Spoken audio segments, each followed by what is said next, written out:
When the boys' family arrived to court earlier today, they were hopeful this may be the day to put them on the path to justice. But that didn't happen, and just minutes later, they walked out of those very same doors. I'm hurt. I'm pissed. I just want justice for them. But justice may be delayed for 6-year-old Maurice and 9-year-old Jaden and their loved ones. The brothers were found shot in a bedroom of their Bullitt County home last November.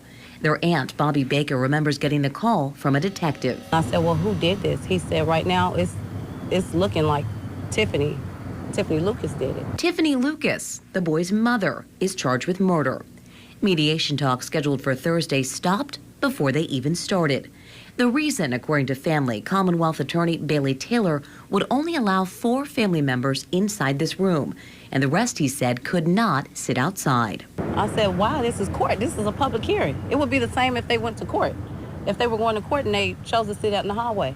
Well, it's not my choice. It's the sheriff's choice. Words continued, with Taylor walking away and later telling WLKY he made the decision to recuse himself from the case.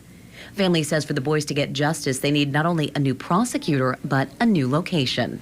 I don't think in Bullitt County is the right place to try it, but who am I to judge? I just here where it's well known and the community did know her, and it's such a small community. And while the boys' loved ones wonder what's next, the hope they felt earlier in the day has now disappeared. I feel like we're not going to get justice. Now, the trial for Tiffany Lucas was set for the middle of December this year, but with a new prosecutor, it's unlikely that will happen. Reporting in Bullitt County, I'm Lauren Adams, WLKY News. And no word tonight on the next steps in the case. For now, Tiffany Lucas remains behind bars on a $2 million bond. A man appears in court today in connection to a police shooting outside a South Louisville Walmart. Jeremy Bozarth is facing multiple charges, from fleeing to criminal mischief. Police say he was the driver in a car that troopers chased on the Gene Snyder before crashing. The passenger in that car, who Bozarth claims not to know, is accused of trying to carjack a woman in a pharmacy drive-thru before an officer shot him. KSB says troopers tried to stop Bozarth for speeding and having 2 active warrants, but the situation quickly turned chaotic. There's no such thing as a typical or simple traffic stop. Every one of them, has the potential of things go wrong. And obviously, our troopers are always prepared for that. And a judge set Bozarth's bond at $50,000. LMPD is investigating a deadly shooting in Louisville's Algonquin neighborhood. A woman was shot and killed on West Gulbert Avenue just after 10 last night. She died at the scene, and her name has not been released. Right now, police say there are no suspects and no one has been arrested. If you have any information, call the anonymous tip line at 574-LMPD. At least 6 people are without a home tonight after flames ripped through a New Albany apartment complex late last night. WLKY's Madison Elliott joins us live from Mills Lane at the Kingsfield Apartments. Madison, where do they stand with the cleanup? Cleanup is still continuing. Even now, we hear crews inside working on the building. Half of the building is pretty much gone, but another half of the building, those apartments are okay. Only experienced minor smoke damage. We spoke with the deputy fire chief here earlier today. He said there's about 16 units in this building. Everyone made it out okay, but one man had to jump from this balcony. He was trapped inside his apartment, and he described us that moment he had to make that decision. Heavy flames Wednesday night tore through a part of this Kingsfield apartment complex. Neighbors described the scene as chaotic. Police, ambulance, fire trucks. But one man says he almost didn't make it out. Mike Roberts lives on the 2nd floor.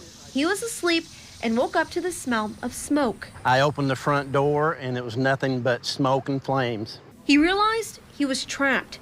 His only option? To jump off this balcony. When I first stepped over the balcony, I'm like, man, I don't know if I should do this, but the smoke got so bad that I didn't even think about it. I'm like, I've got to do this.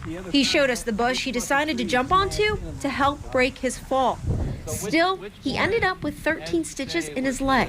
It could have been a lot worse if I just had jumped straight on.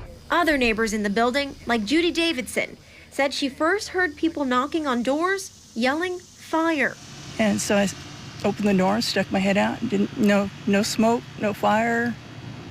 No, they're messing with us. But she soon realized they weren't.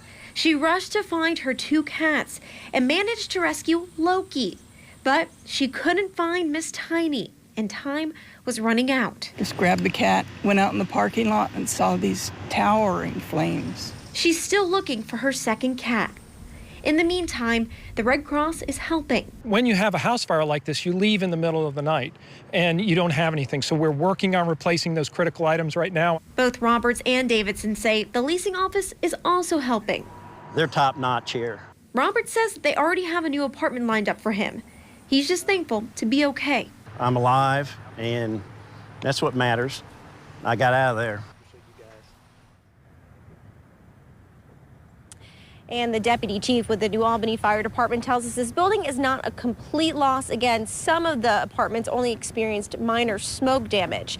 Now, we do know that the fire cause is still under investigation. Reporting live, Madison Elliott, WLKY News.